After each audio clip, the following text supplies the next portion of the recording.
Martial art is not only technical aspect.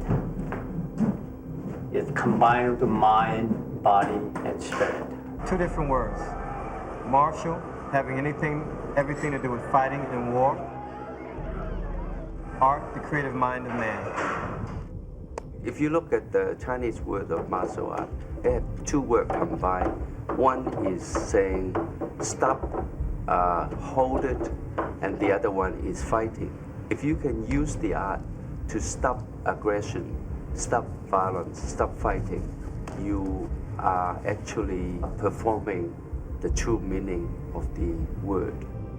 A warrior is not just one that's a soldier, because there are many soldiers that have never been to war. But a warrior is one that has experienced the battle.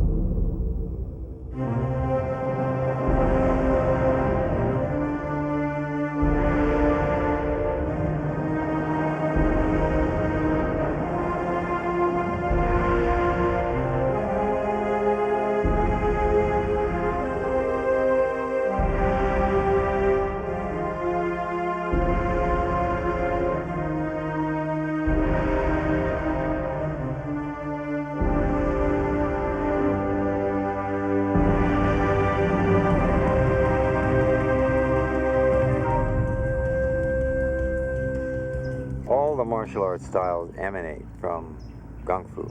A man named Bodhidharma came from India. During his travels, he stayed at the Shaolin Temple for a number of years, and he taught them some techniques he'd learned in India, which then developed. He also taught them Buddha at the same time.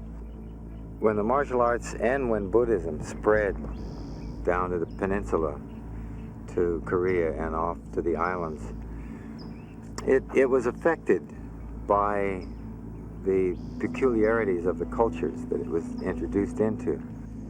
Imitation is flattery, and in the martial arts, imitation led to mutation. The location and surroundings of the dojo would affect how the discipline was practiced. Spirituality, military initiative, and overall cultural variances would profoundly affect the ways in which the martial arts evolved. In Korea, as if it's Japan or any other country, you're limited to that one style of art. In the United States, there's so many different forms of martial art. So it opens up the possibility for a Taekwondo practitioner to see and learn and understand many different arts as well. In 1987, I came to United States. That time is not a lot of people know Tai Chi or internal martial arts very much, but now it's getting more popular. But the internal martial arts is different with the external martial arts because it's really to build up your energy, and also it's between your body and your mind and your spirit.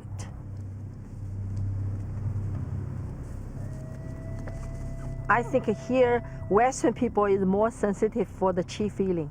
So teach here is more easier than teach in China. America's contribution is that we've been the place for all these fabulous Eastern martial artists to bring their culture, to bring their martial arts ways, to bring their Eastern philosophy and their wisdom. And I believe that we wouldn't have anywhere near the martial arts system that we have today if we didn't have that melting pot influence from all these different countries.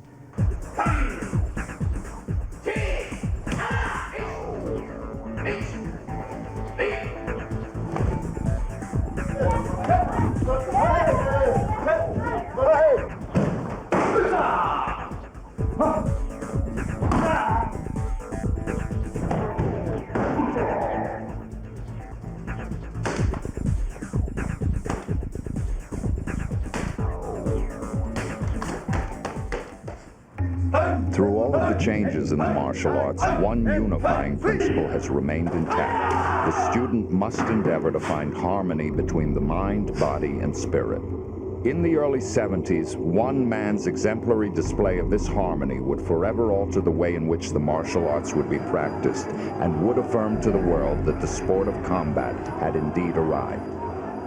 When he left Hong Kong, Bruce was equipped with the mental attitude and also the skill that he could take on anybody, you know. Extraordinary speed, hand speed, incredible. You have to, it's not even used to talk about it. You have to be in front of him.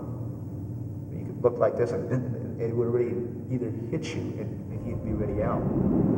After I say, "Hi, Bruce Lee, are you ready to fight? You fast?" "Yes." "What do you want?" I was just looking, I said, "You want to try?" I said, "Okay, why not?" Then we're standing there, both, he's standing there, I'm standing there. Then I try to move my feet here. He feet on my face already. Oh, ha! He feet on my face. I say, "How do you think?" I say, "You're very fast." The base of Jeet Kune Do, the philosophy of Jeet Kune Do, is Jun Fan Gung Fu, which was Bruce Lee's style and system that he created. Jung Fan Jeet Kune Do is to evolve with martial arts. Bruce Lee comes in and says the individual is more important than any style or established system.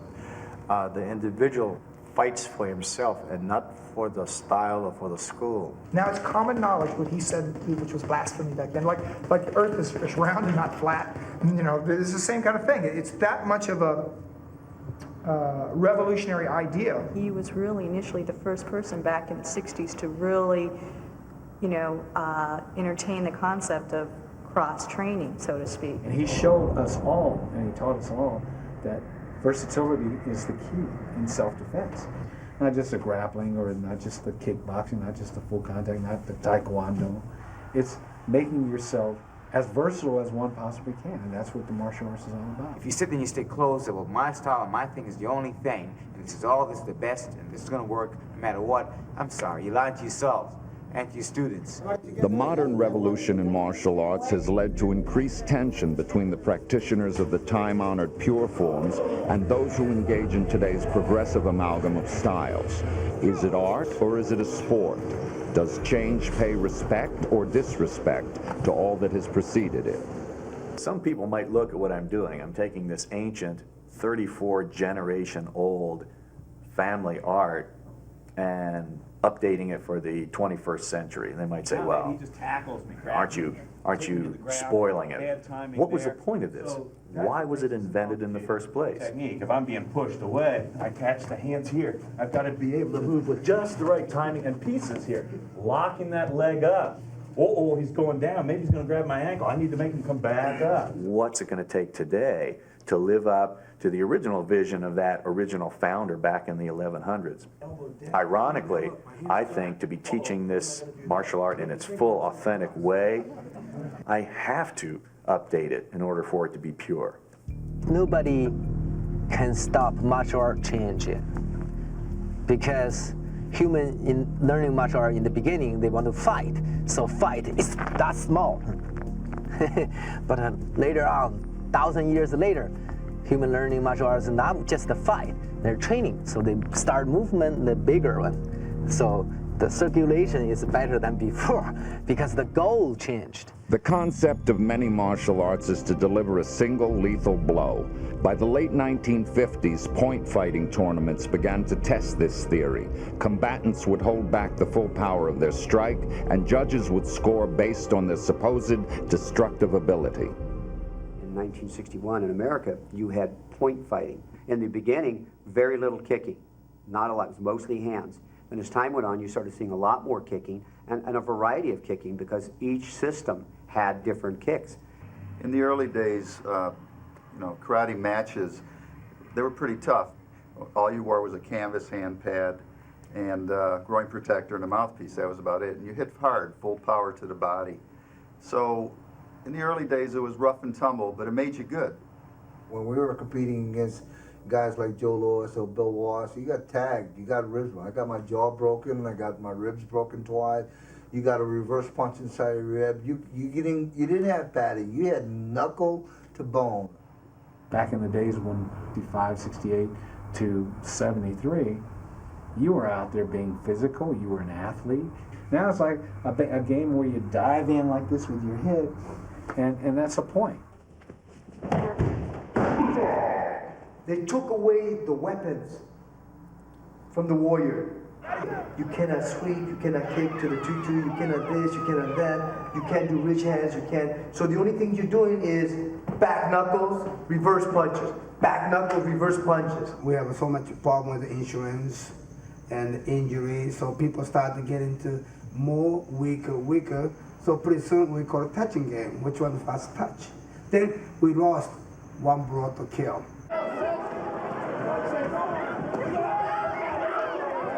I think the competitors are as good as they ever were. It's just that with the padding, the techniques, they might not be look as sharp because everyone seems to be over padded. In tag contests, sometimes it's deceiving because you think you can really do full contact from the tag contest, and it's a different game.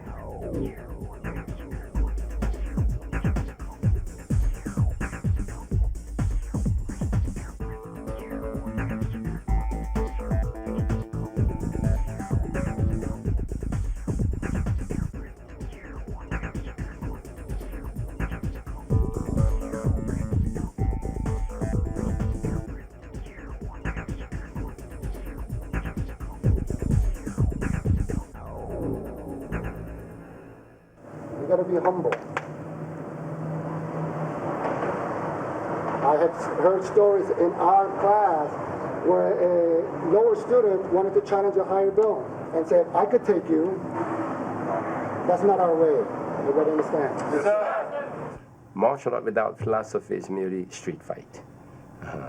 That's the least thing that I would be involved. And so, nothing is good and evil until how you use it.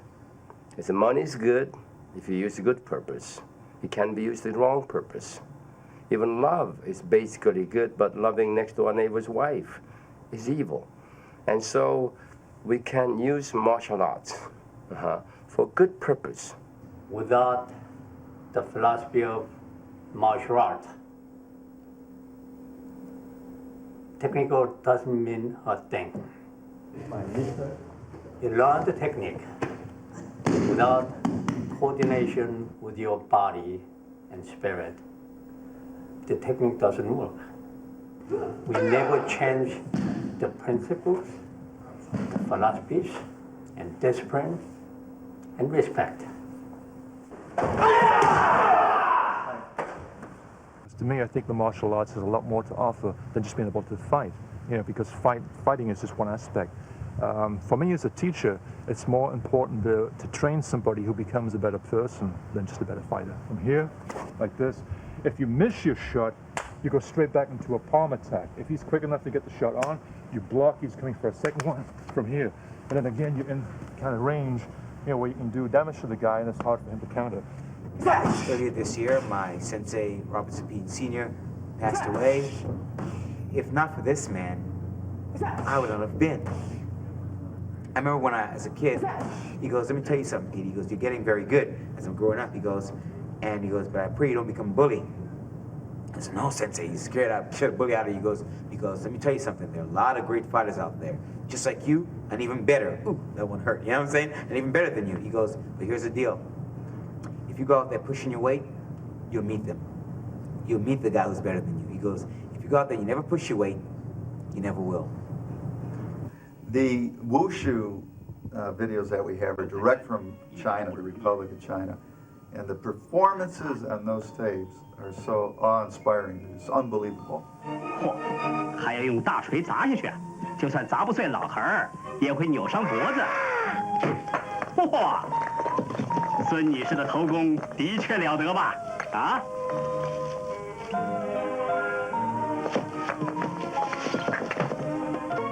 一下，两下，哇！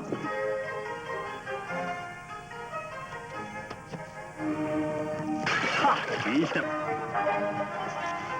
我都不敢看了。哎呦，哎呀，头颅都顶着鹰枪的枪尖儿。哇，这个项目相当危险，除了要平衡之外，还要考那边发力，这边呢受力，由轻到重。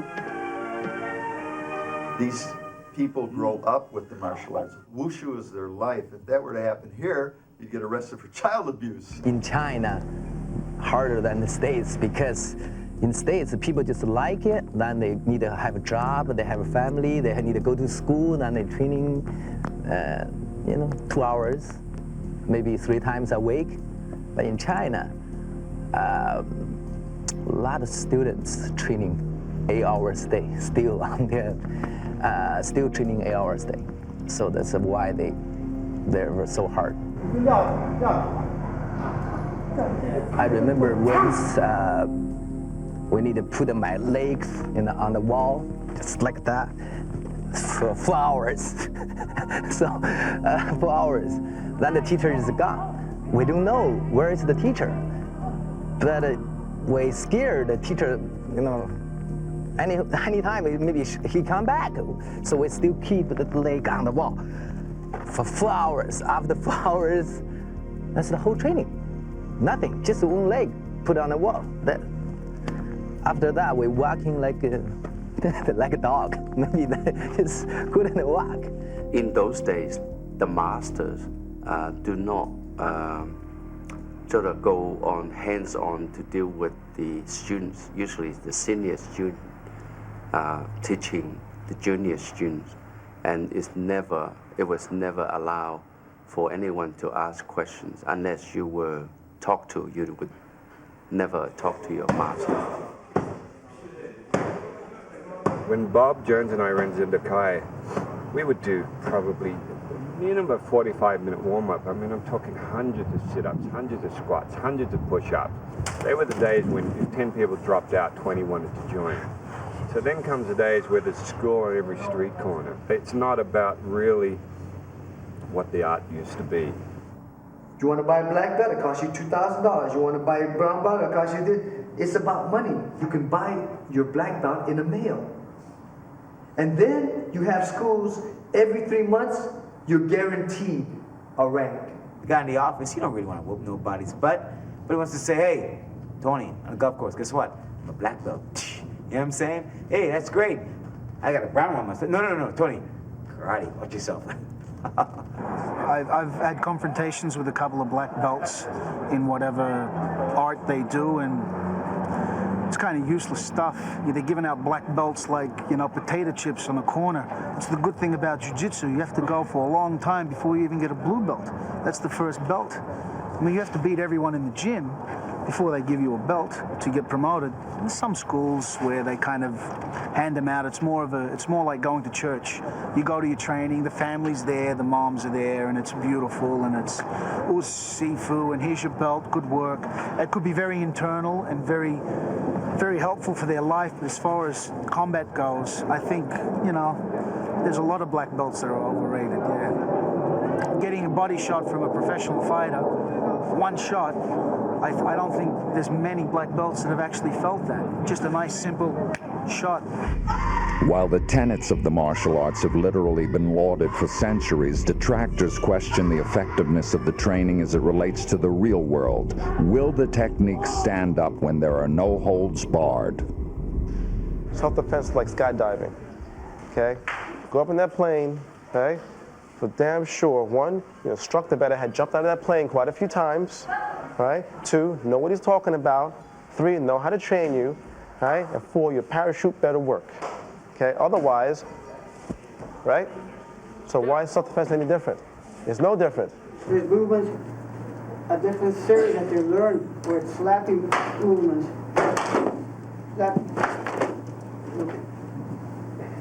Again, breaking. If it doesn't work, and if you're into self-defense, not tradition, not culture, if you really want self-defense, then question what works, what doesn't work. I was a bodyguard, personal bodyguard for 20 years with bands like Linda Ronstadt, James Taylor, Rolling Stones, Fleetwood Mac, on it goes.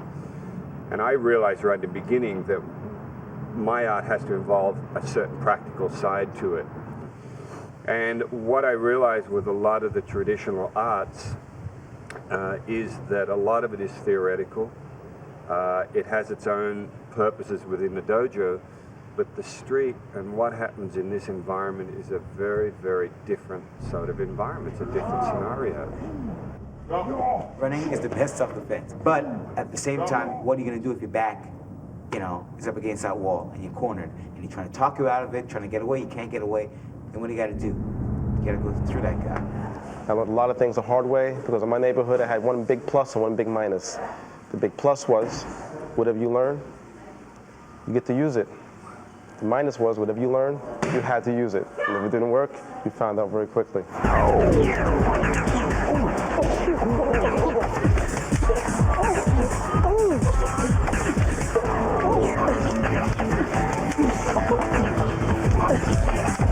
I've been in more street fights than most. And each time, I've never defended myself like I would do in a form. You're not going to be in a perfect stance, and you're not going to have that perfect kick. And action. On the filming, you can create looks like a body, and a beautiful, action. On the street fight, very fast, and then you don't have time to do that.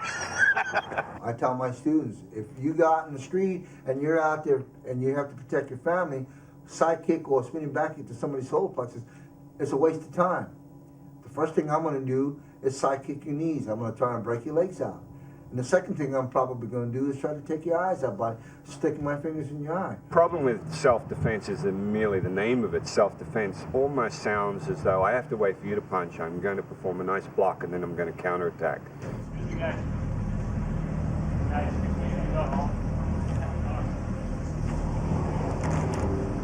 If I thought in the next 2 or 3 seconds that you're going to try and hit me, I'm going to hit you first.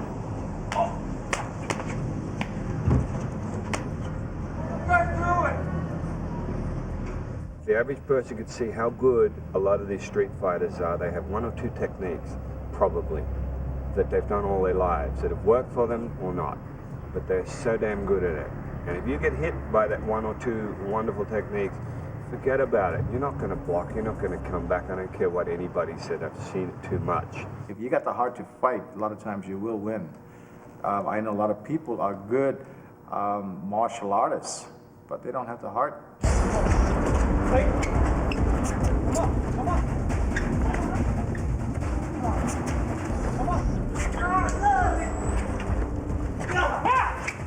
Really measure yourself, know your enemy, know yourself, and really understand what you can do or you cannot do.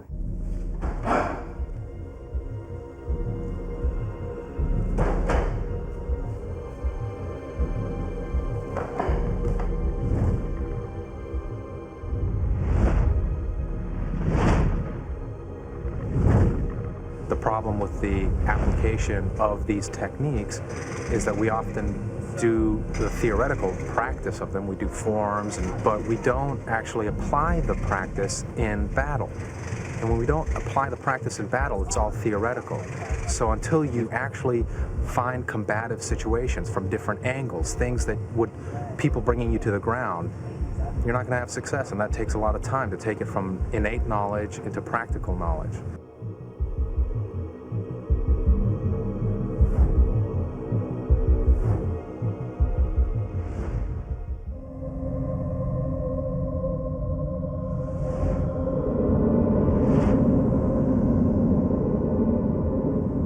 My Kung Fu training, a lot of people tend to say that Kung Fu has it's good, but it's too soft. But one thing about Kung Fu is that when you use it as far as self-defense, you can't necessarily always come hard. You have to go with the punch or go with the block and then strike. Now with Wushu, a lot of people tend to say, well, a lot of high kicks and a lot of fast circular moves and things, it might not have any practical applications, but even in my training, like even if you see me do a no-hand cartwheel, I still can, strike at a person, because it's all about your visual perception of where the attacker is or where your opponent is, and you just focus on that and strike.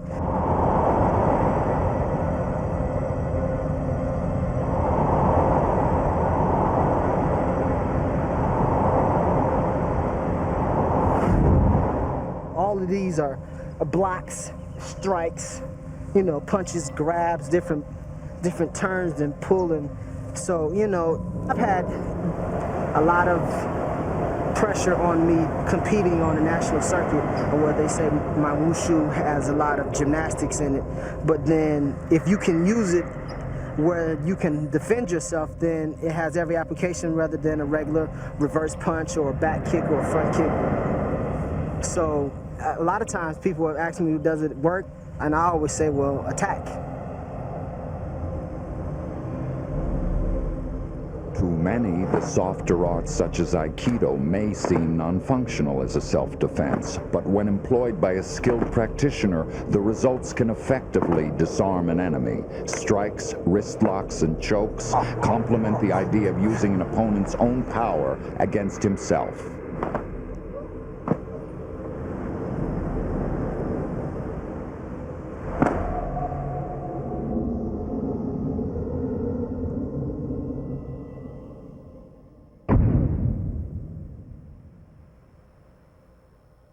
When I was a child, just like you, the reality was that if you kicked somebody, that was dirty fighting.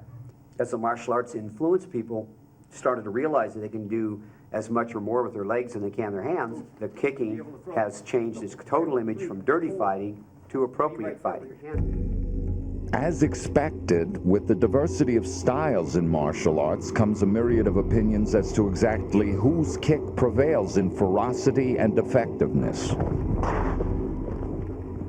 To me, the most effective kick is basically anything has to do with thrusting, power kicking. For instance, you have the Muay Thai kickboxers. Their round kicks have the most powerful round kicks because the way they torque their hips into it. But then you have Shotokan, you have the ball kicks. They have the most powerful ball kicks because every day they're thrusting their hip forward. And also side kicks. Don Wilson's side kick, or his side kick is very powerful. There. That's the one. That hits under the chin or the nose. Pretty much a bad day for my opponent. But, you know, the Jet has the most powerful spinning back kick. You gotta build up that energy. Look at that spinning back kick. When you're throwing a spinning back kick, your hips aim and you have little pockets where that's where your foot should come straight out. That means your groins are always protected. He has a lot of good look at that spinning back. Spinning side kick, is when your knee comes up, in which most people, taekwondos, throw a spinning side kick. And it's a spinning side kick, I've had my cup broken that way. Wow. So I don't do a spinning side kick, I do a spinning back kick. Back kick, that went in. Then he followed. But you find actually a lot of taekwondos, they have spinning back kicks that are very powerful, very quick, and straight in. We want to use combination and kick and kick, kick. Always combination, kick and kick. Always recoil. The way you get many combination moves. Muay Thai usually only one kick. That's what they do, and then follow the punch. And I think they are very sloppy. You see the sloppiness. When a karate man comes up, or a taekwondo stylist come up, and they throw a roundhouse kick, they come up and they back and down again. They stop and bring it back. When a Muay Thai fighter throws a kick, he penetrates to rip your head off. There's no pretense in this technique. The art is in the effectiveness of the technique. Now, good. So when they throw a high kick to your head, boom, they hope into like go 360, rip your head off. You're going to the leg, like very few arts to kick to the legs. And due to the legs, it's always a snapping technique. With Muay Thai, when they kick to your leg, they're kicking, boom, to break that leg. A lot of guys they look at who are clowns, they're karate guys, they say, oh, we kick to the legs, taekwondo, we kick to the legs. They don't know how to kick to the legs. The kicks don't have the same type of power Muay Thai kicks. You take a guy 135 Muay Thai, kick so hard, can break bones.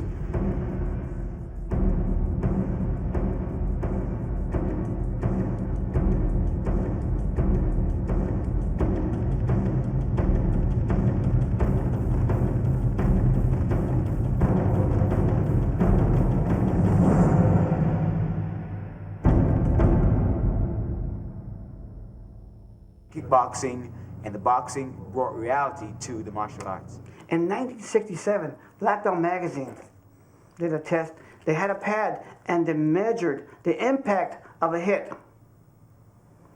And that hit was, they were doing a karate hit, and against the boxer's hit.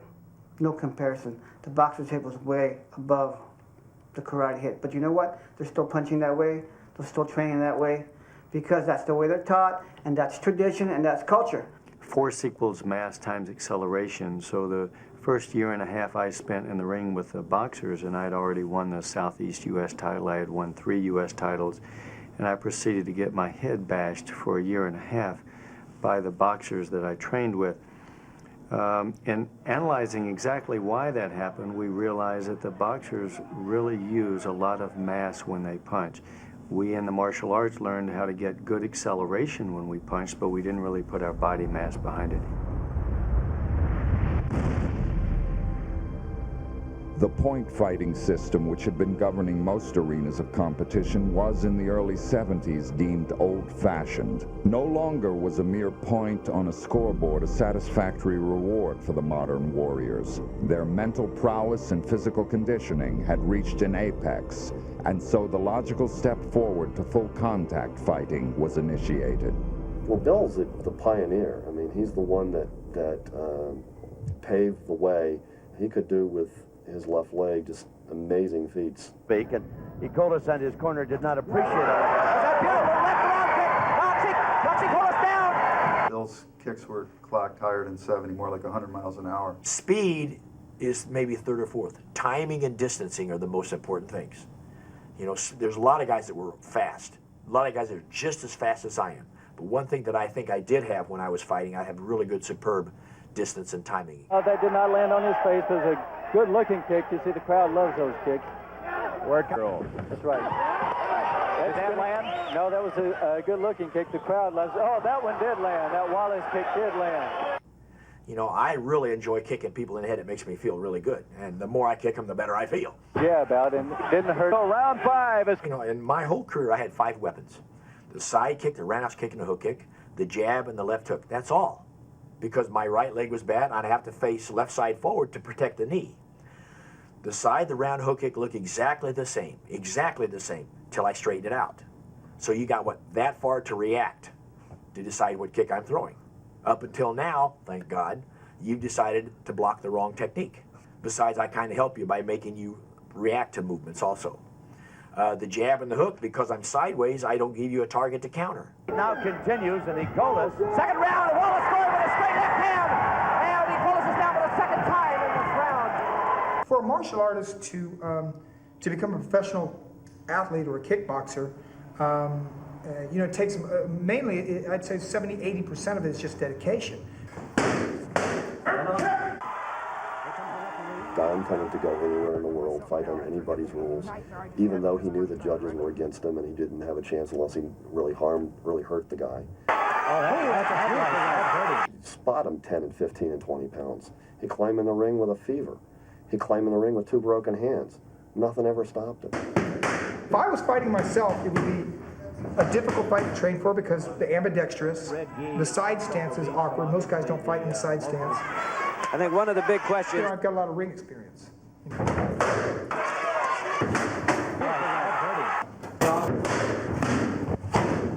And I'll be honest, most of my fights, a lot of the good fighters I fought, everything went my way on that given night. You know, Maurice Smith, James Waring, Alessio, Terrio, a lot of the guys I fought on, things could go the other way. But they did. Nice combinations. Out of the corner. Oh, I think that left hooks. That caught him. Left, right. Oh, that's a headlock. That's hurting. He is hurt. Oh, he's down. I personally feel Benny Urquidez is the greatest full contact kickboxing champion of all times. But Benny fought every kickboxer, every style. You tell him where you wanted him to be, he was there and he was always prepared. They fought with me because I wanted to wear long pants and they wanted me to put on traditional tight shorts and I wouldn't do it. And I said, finally I said, I'm going home. If I can't wear my long pants, I'm going home. So they just said, doesn't matter. Suzuki's gonna knock me out anyway, so it didn't matter to them. They said, fine. So I know they told Suzuki to try to finish me off fast. I was having fun. So I took up my axe. In the 5th round, I started chopping. Good high round kick followed by Benny's left. He's down. He's down. Benny hit him with several combinations. The mouthpiece is out. Benny right back on him again. Combination lefts, rights to the head. He's down again, second time. In the United States, definitely we'd stop the fight here. His corner is saying, get back in there, and I think he's saying, you get back in there. He looks like he's had it. Should stop him. No, they're No, we're going to let him go on. again. Benny right on. Back in He again. knows he's got him on Dream Street. Look at that left. He's not going to get up from that. That's it. I am the winner. Indeed. No sooner than I finished him, knocked him out, Okawa jumped in the ring. I don't know what he was saying, but he was pointing this and that. And so the interpreter asked me, you know, what do you think about fighting Okawa?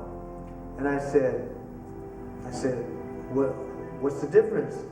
And he said, well, do you know who Okawa is? And I said, was I supposed to? I have no idea who he is or what he is. All I know is he challenged me. I accept. So when I got in there, he looked much bigger than me. His thighs, his calves. I said, are you sure this guy, man, is at 140? Like many of the other fighters in Japan. They're No, tremendous left right hand. That doesn't happen often. Look at Benny. He's right back up. Smile. As I dropped, I looked up at him. He had a little smirk on his face.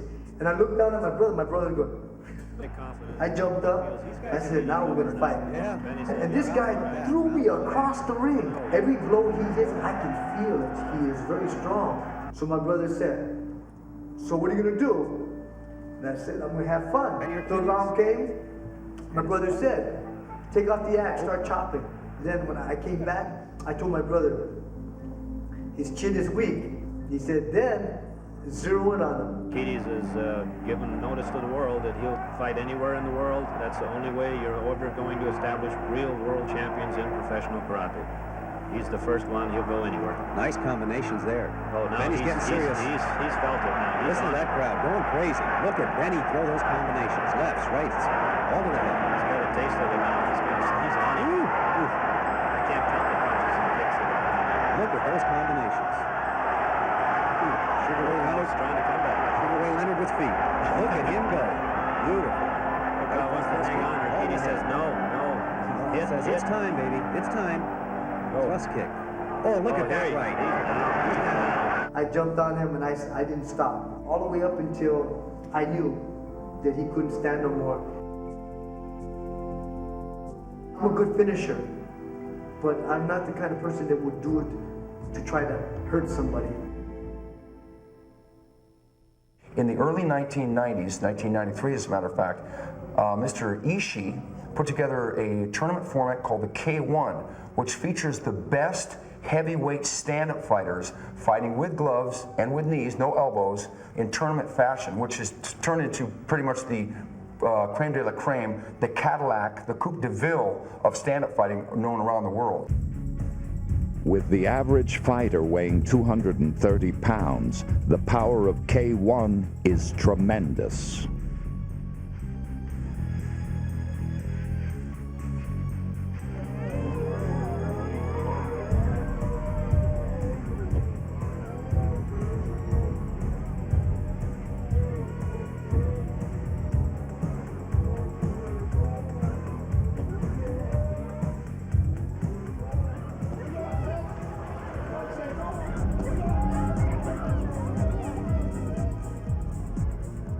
I think K1 is one of the most spectacular events in the world.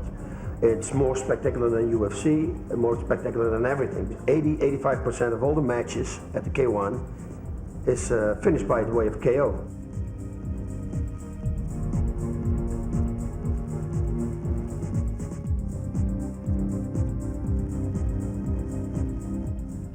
K1, they have a tremendous amount of knockouts because in a tournament format, let's say you've got to fight 3 fights, and you can get banged up, your knees, your shins, your everything. You want to get that fight over quick.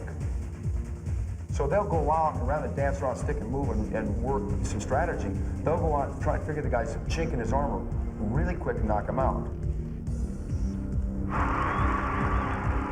Most of the great fighters in K1 have come from Europe, predominantly Holland. The 2 greatest fighters in K1 history, in my opinion, Peter Arts and Ernesto Hoost, are both from Holland. They have both won the K1 multiple times. Combining a variety of martial arts stand-up disciplines, K1 appears to be well on its way to establishing itself as a sport in America.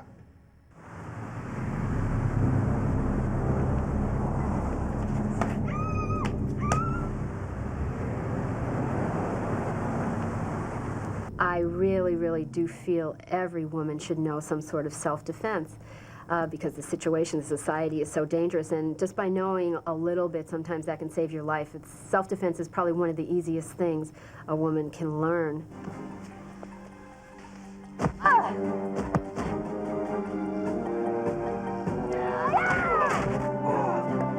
Women have special things like fingernails and high-heel shoes that they can use as great protection. And if they just would learn even one class just so that they know a little bit.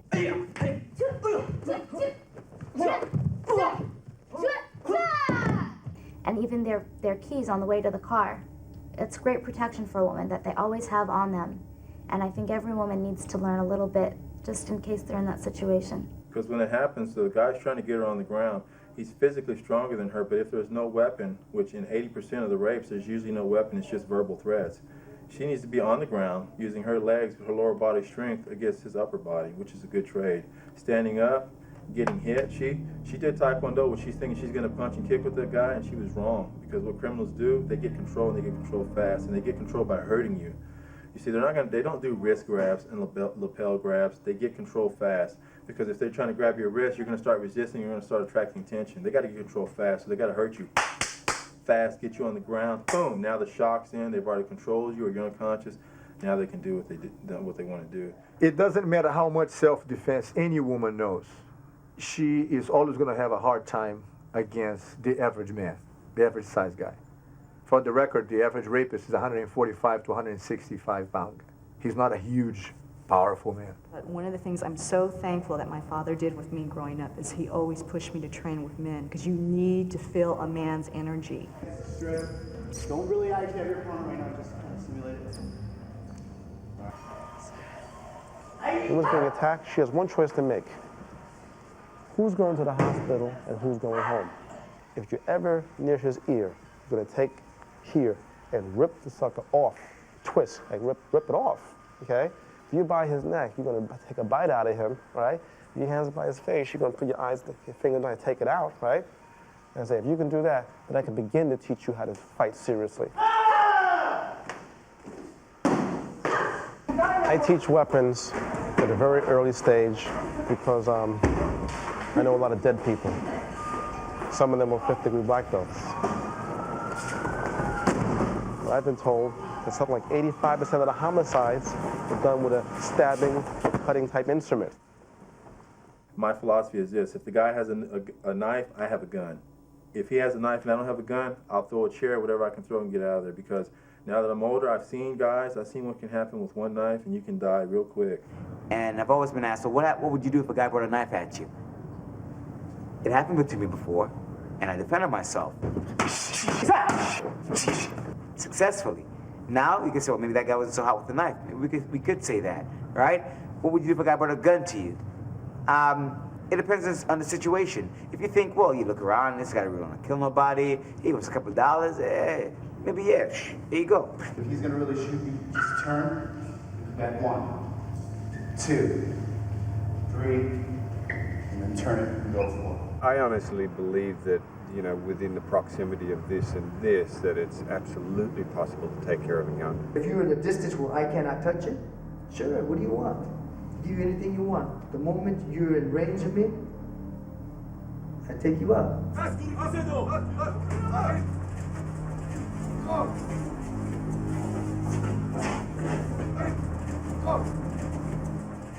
Bigger guy have a white shirt, and underneath he have a gun 45, big. He pull him up, he pull, and he jerk like that. That moment I said, whoa, I kicked the inside crossing kick. Boom, he shot them. And same time I kicked him. And then I punched the guy. When I punched him, he fell down, he get up. And then he picked up the gun and tried to run. I tried to chase him and I couldn't move. I look at it, I got shot. Very lucky, I just go through my foot. I'll show you right leg. Right here. The best way to defend oneself is to see the danger ahead of time and then set our life up to where the danger just misses us. Since its inception, grappling has always been a part of martial arts, but the 60s, 70s, and 80s saw this popularity overtaken by stand-up fighters. Today, that popularity has returned, and there's a renewed interest in the effectiveness of grappling and ground fighting. Techniques in jiu-jitsu, judo, and wrestling have turned the martial arts world upside down. My family has done this in Brazil for many, many years, and again, half of the population love the Gracies and the other half hate the Gracies. It's only natural, you can't please everybody. And the challenge for us is it's a moral issue. I have to make myself available to prove that everything I'm teaching my students is true, it's honest. Right now, the Brazilian Jiu-Jitsu is very popular because there aren't that many instructors who are qualified to teach it. As soon as you start doing this, I'm going to be doing this move. Step back with this leg, right here, so that I can't pull you over. Right. The techniques we have here are very simple. The moves are extremely simple. One of the difficulties we have is we have to remind the students that it's so simple that they should not complicate the things by trying to use too much strength, trying to perform at high speed. That's what throws them off. Leg up, I'm doing this. The chances are that the person who's going to pick a fight with you is going to be bigger, heavier, and stronger than you are. I want to close the distance. I want to bring the guy to the ground. Because once we are on the ground, size and strength kind of diminish. That space between him and I kind of gets closer. When I asked my first teacher, I said, Sifu, what do you do if you're actually using Wing Chun, and how do you do a break fall? He said, why? I said, well, I just was wondering if Wing Chun has a break fall. And he says, oh no, you got it wrong. He says, in Wing Chun, the other guy's supposed to fall down, not you. But in a real fight, it's not realistic.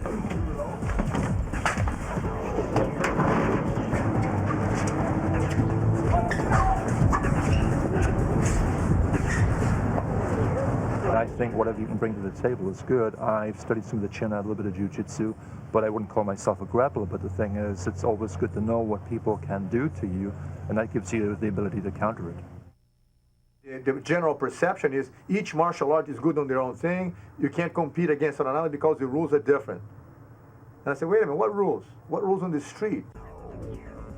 That's why I developed the concept for the Ultimate Fighting Championship. The public loved the concept because now it's time to separate the sheep from the goats. You know?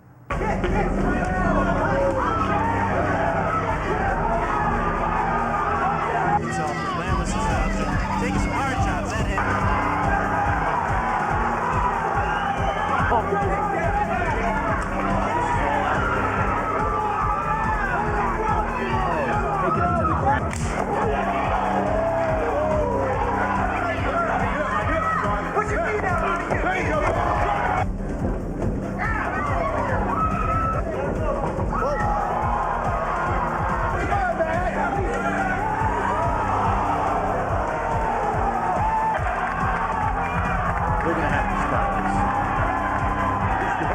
It's not an art and it's not a sport. It's just a tough man contest with, making some money and that's it.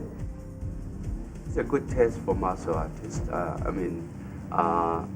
think it's good to wake some of the martial artists up. Footwork is everything. If you're the fastest guy punching, if you can't move in and close the distance to get into that guy's area to punch him, then you'll never hit anybody. I don't care how fast you are. I like the Ultimate Challenge because it tells you what is real. I use that as my lesson plan. I got videos why this guy got taken down and why he lost. And then I tell him because he did this and did that. They look more brutal than they really are. Fighters that compete on no-hold barred actually will sustain less injuries than boxers, for example, because of the repetitive motions. The gloves in boxing, they protect the fighter's hand. They don't protect the fighter's brain. Usually they take 1, 2 blows or just a few blows. When someone does, for example, boxing, they get punched, they get punched, they get punched, they get punched. For the athlete's brain, they're getting the impact all over and over, over and over. When I first saw it, it was a bit brutal, I have to admit. But after a while, they made it a lot softer and made it more of a sport. which makes it less dangerous for the fighters. If you compare kickboxing versus UFC, honestly, I see kickboxing a little more dangerous. Let me articulate this. This is Thomas Denny. How you doing? He's a professional no-holds-barred fighter, former Extreme Shoot lightweight champion, and he's currently moving around the international circuit. And he's good standing, and he's good on the ground. He's a real funny guy too. Fought Doug Evans for just one of the lightweight matches. Went in thinking the guy was 1-1, and he was more like 9-0. And I fought him, and first part of the fight, I don't know, I still had a little jitters, had a little nerves going on, worrying about my leg.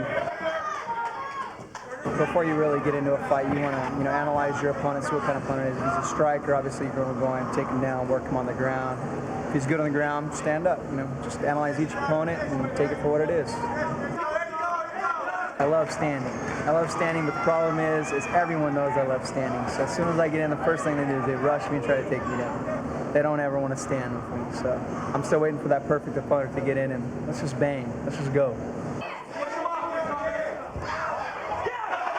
Most of the time people think, it's going to be a 1-2 punch is going to end something, but usually when you get two guys fresh, they're not coming out like street fighters anymore. Everybody's coming in versed, everybody's coming in, well-rounded, they're coming in conditioned, and eventually I just relaxed, took my time, started pounding them a little bit, eventually got the rear naked choke, choked them out for the win, kept going.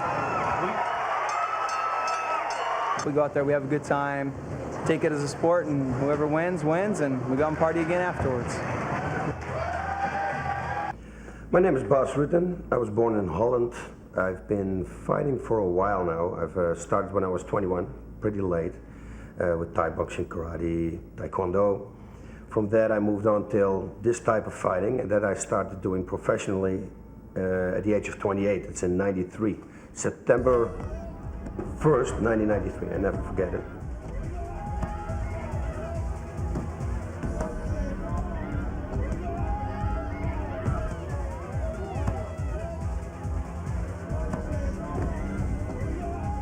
From there, everything started rolling and rolling and rolling.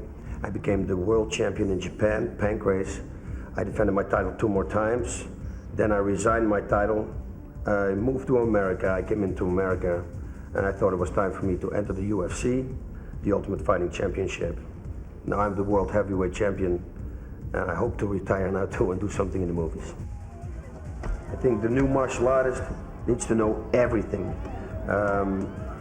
Needs to know the takedowns, needs to know protecting himself from takedowns, striking, submissions, the whole package. Because you never know who you're going to fight. I want to be the complete fighter. My motivation for fighting is, I think first for myself. I want to prove I'm the best. I want to be the best.